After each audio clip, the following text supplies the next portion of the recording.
You're listening to Seattle Real Estate Podcast.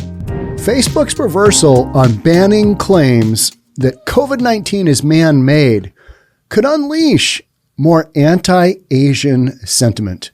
What are we doing talking about this on a real estate podcast? Where's the tie-in here? Well, I cover stuff that a lot of the major media deems it's a little outside of the box. I've covered a lot of the protest stuff here in Seattle, and I give my opinion as a real estate guy, small business pro guy. That's kind of what I do. So we're talking about things that are kind of on the cusp of, hey, this is where you're getting your news from. A lot of people get their news from Twitter. A lot of people get their news from Facebook. And I get kind of caught in the crossfire because some of my stuff is, even though I'm a real estate guy, I just talk about whatever I see that's out there. This is kind of one of those stories. So Facebook is now saying, yeah, all those news stories that were saying COVID-19 might have come from a lab, over in China and Wuhan.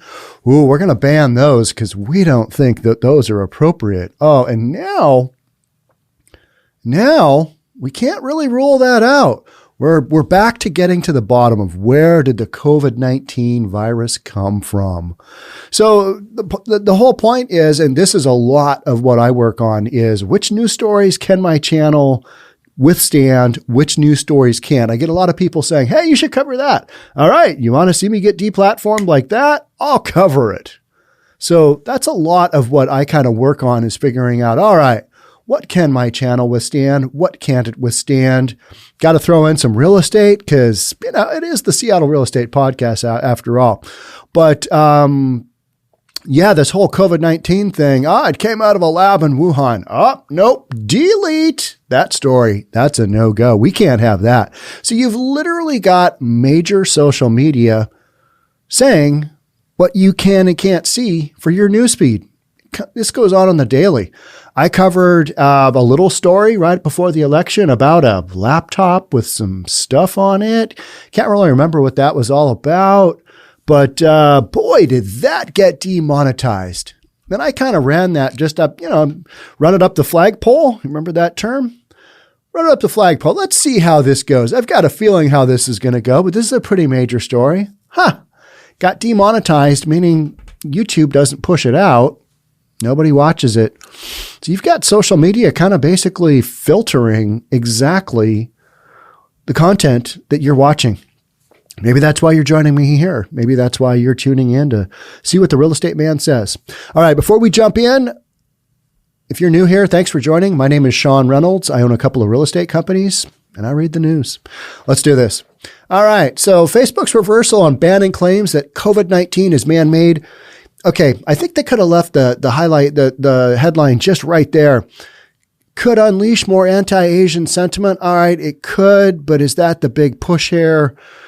I mean, that's kind of a byproduct, but I guess we just got to throw that in because it's another layer here. As the U.S. reopens a debate into the origins of the novel coronavirus, Facebook reversed course yesterday, and said that it would no longer remove posts that claim the virus is man-made.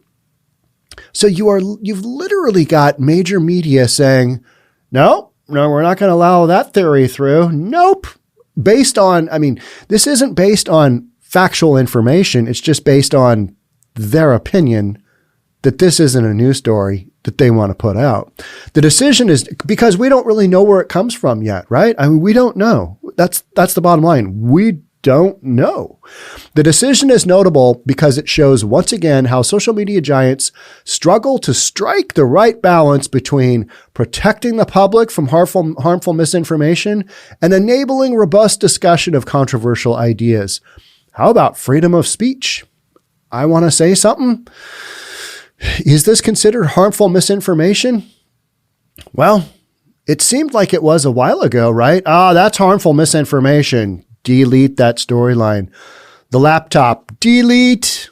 That's literally what is going on, right? And it might not be a delete. It might be a demonetization.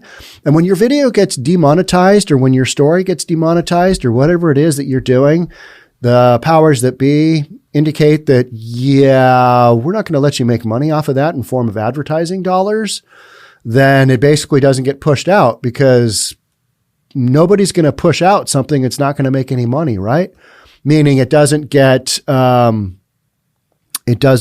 set up as as a video or a story or whatever, as an associated story with other stories. It just kind of sits alone and doesn't really do anything and doesn't get very many views.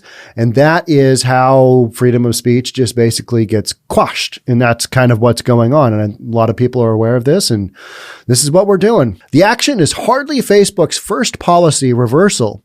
Facebook changed course last year on the topic of Holocaust denial, banning content that denies the Holocaust after CEO Mark Zuckerberg defended people's right to do so for years.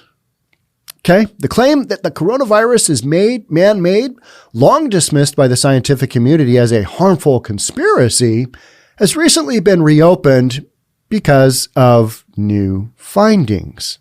Hey, we can't really deny that that might be a thing. And we've got some information coming out that kind of indicates lab workers got sick in 2019. They got sick with symptoms that look an awful lot like coronavirus. Yeah. And we had a federal investigation going as to, origins of the coronavirus. That got wound down. That got just kind of, you know what? We don't really need to figure that out. And then miraculously, this story comes up. Hey, we're going to get to the bottom of this. We're going to check this out. We need to find out what's going on. So that includes news that 3 researchers from China's Wuhan Institute of Virology became sick enough in November 2019 that they sought hospital care. Interesting. So news is coming out, information is coming out that kind of matches up to news stories that Facebook squashed. But the reopening of debate presents challenging issues for Facebook because the claim has also been associated with a wave of anti-Asian sentiment.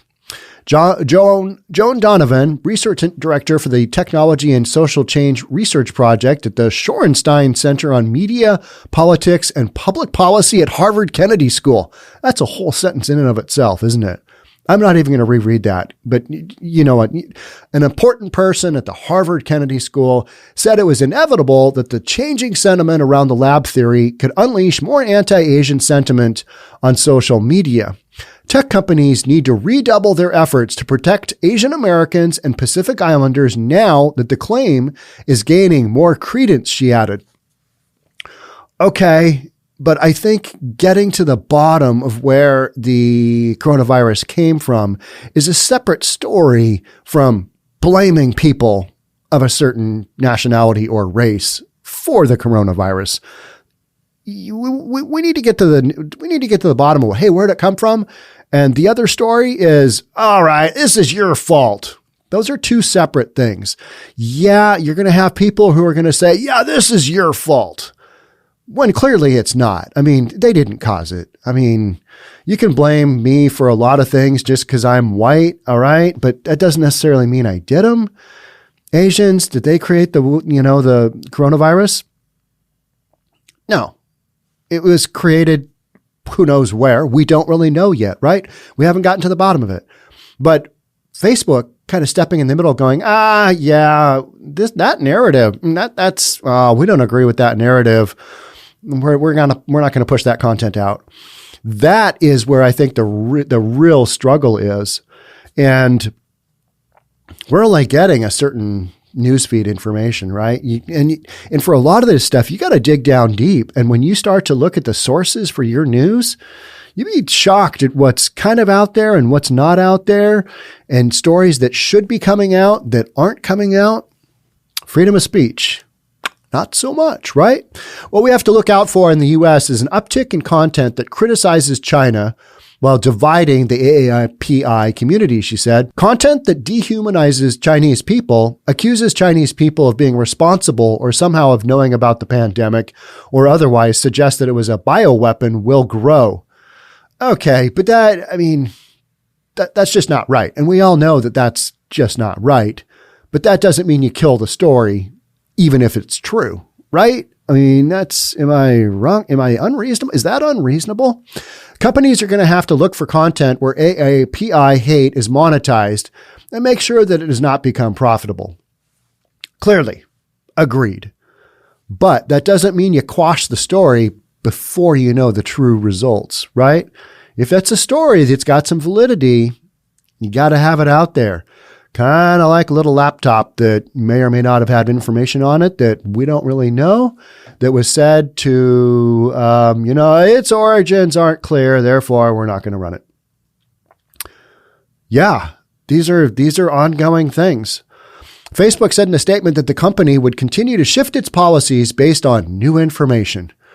Okay. And that's where it's like, all right, you're not just allowing any news to go out. And clearly there's stuff. If you've got hate stuff going out, all right, I think as adults, we can kind of figure out where that comes and goes, right? I mean, you kind of know right from wrong, but that's the problem.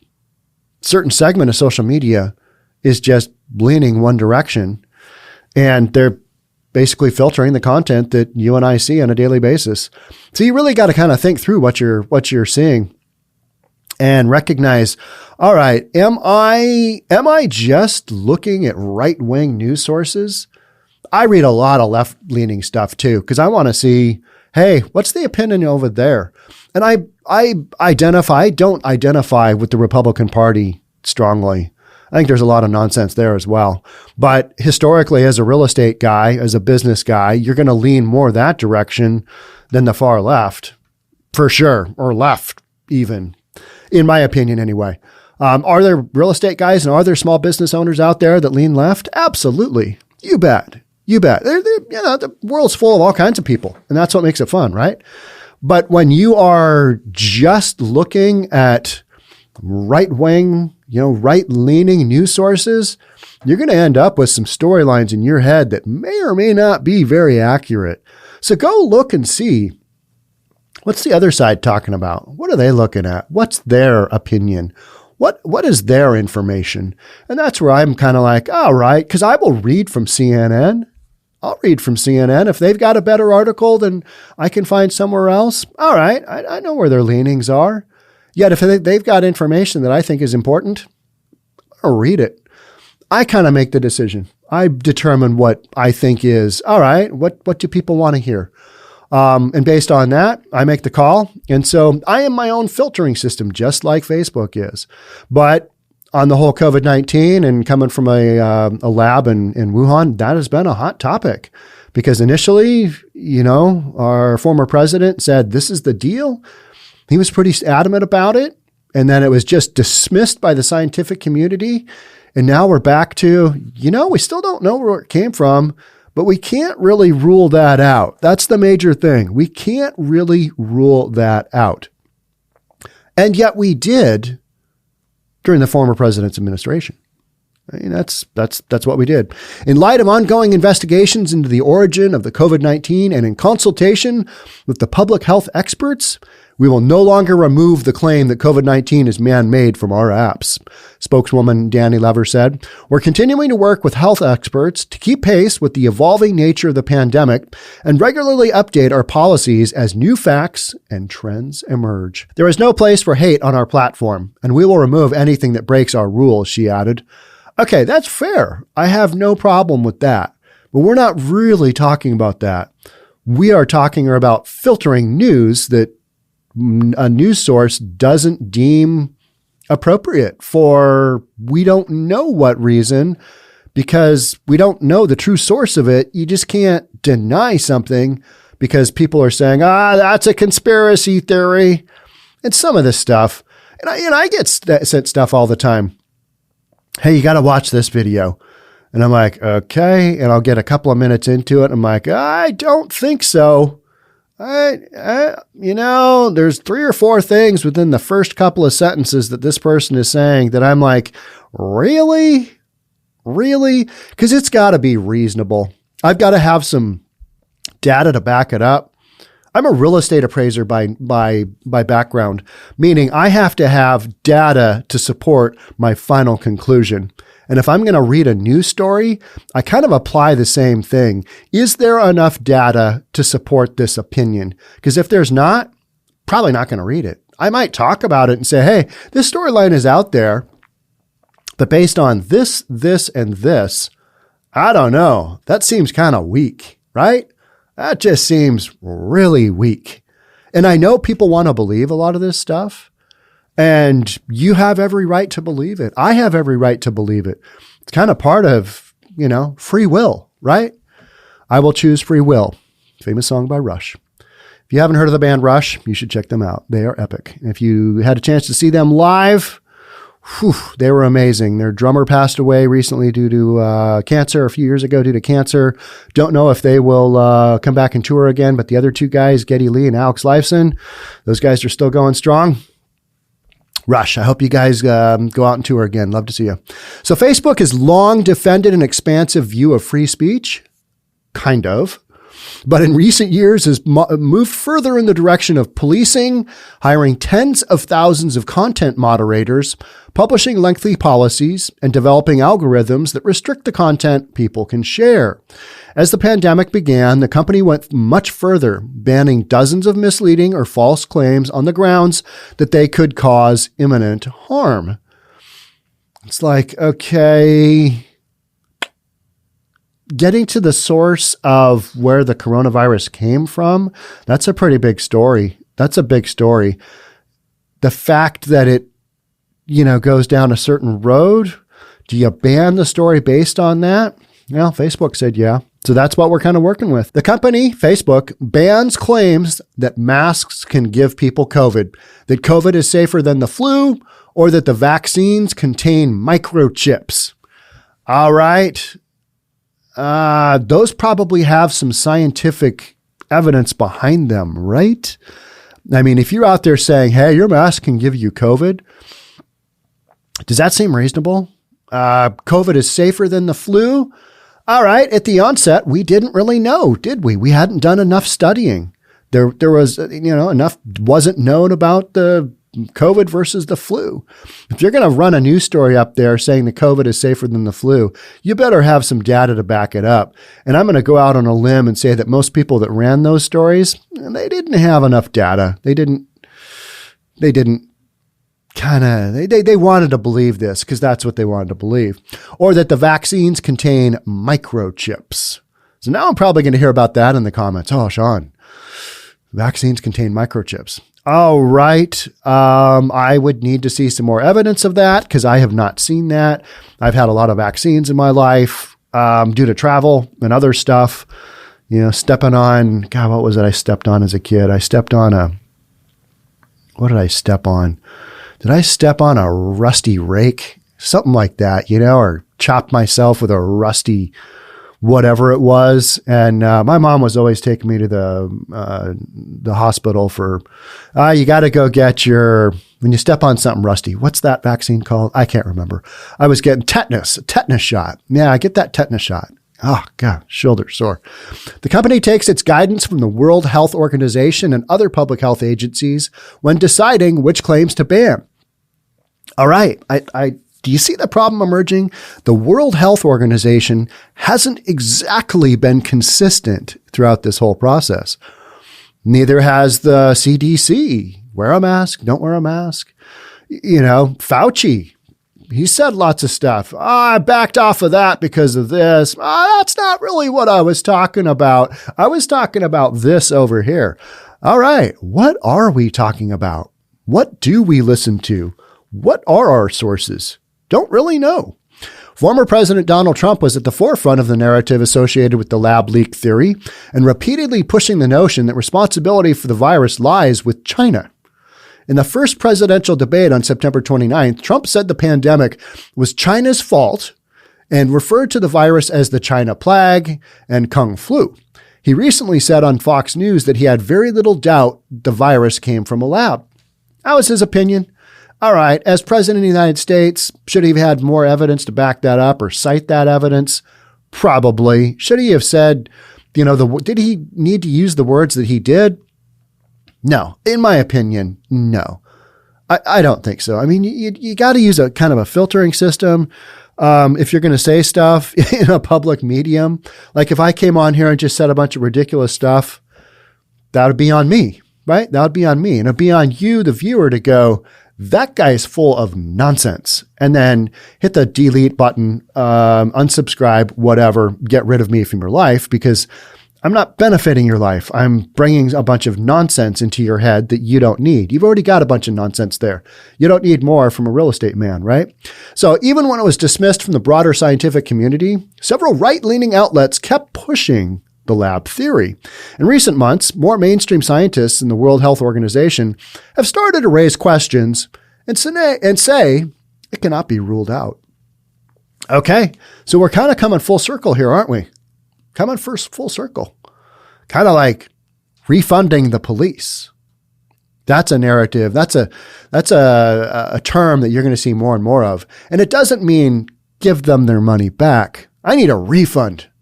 I need a refund on the police. They were no good. I need a refund. Give me my money back. No, that means we were once funding them. We defunded them. Now we are refunding them. And that's a storyline that I've covered a lot. That's a really interesting one because you can see kind of the direct correlation of, all right, defunding, not enough cops. Oops, ouch, crime going up. Oh, not good. Oh, not good. More funding going on at that point. So there's some actual stuff out there that you can see the cause and effect, but we still don't know where the coronavirus came from. Are there sources out there that know? Probably. Now we've got a big, what do we have? I think we have a 90-day investigation going on. By Jove, we're going to get to the bottom. We're going to get to the bottom of this. We're going to figure out where this virus came from. And then we're just gonna really investigate, rethink, reimagine, all that good stuff. All those terms that just mean kind of mull about, just not really do anything. But because what are we gonna do? What if we find out that the coronavirus came from a lab? What are we gonna do? I mean, what are the consequences to that lab? I don't know.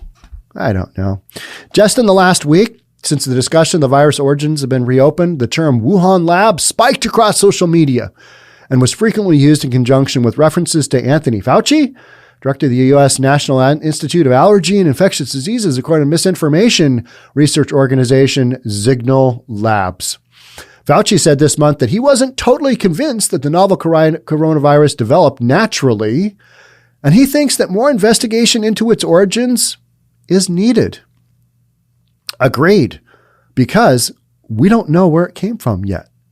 We need to get to the bottom of that. So not because we need to blame anybody, but because we need to understand how to prevent this down the road. If it came from a lab, how to get out? How do you prevent that from happening again? I myself, I'm not sure about you. You guys are reasonable people. You tune into me because otherwise, why would you? Maybe you're unreasonable and you just want to see if I'm going to say something really stupid today. That could be. I wouldn't blame you for that. I sometimes tune into people that do that kind of thing.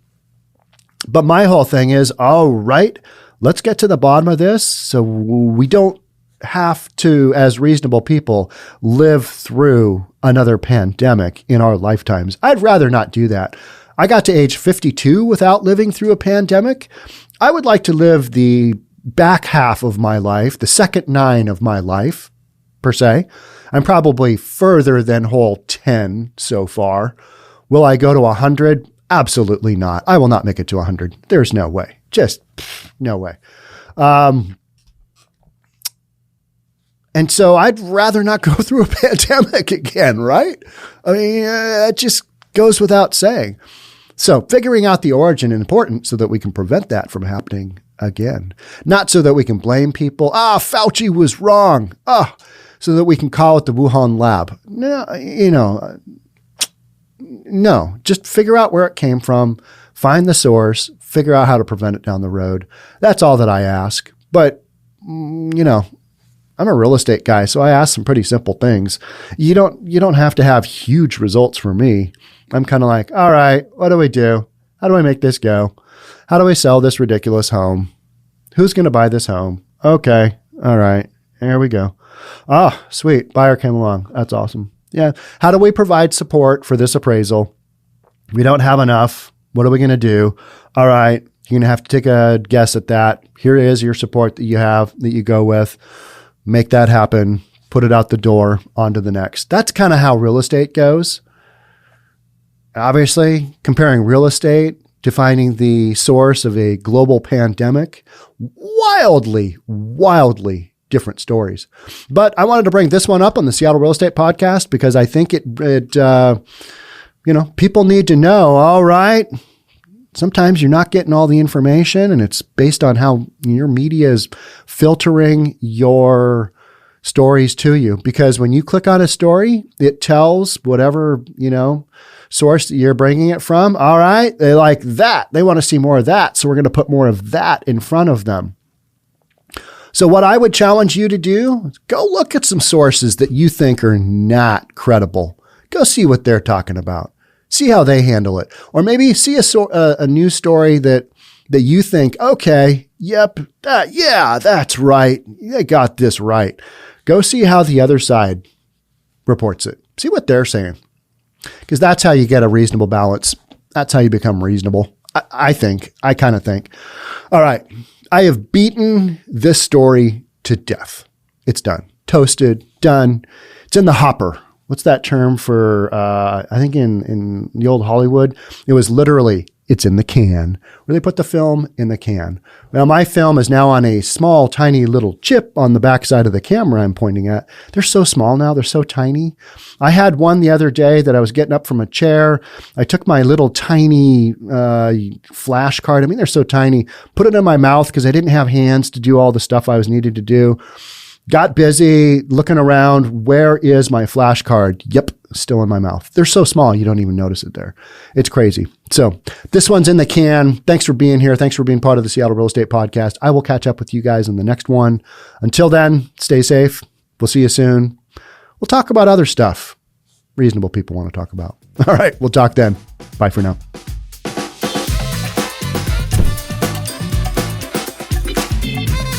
Don't forget to subscribe to our channel and hit the notification bell so you'll know when our next video is out.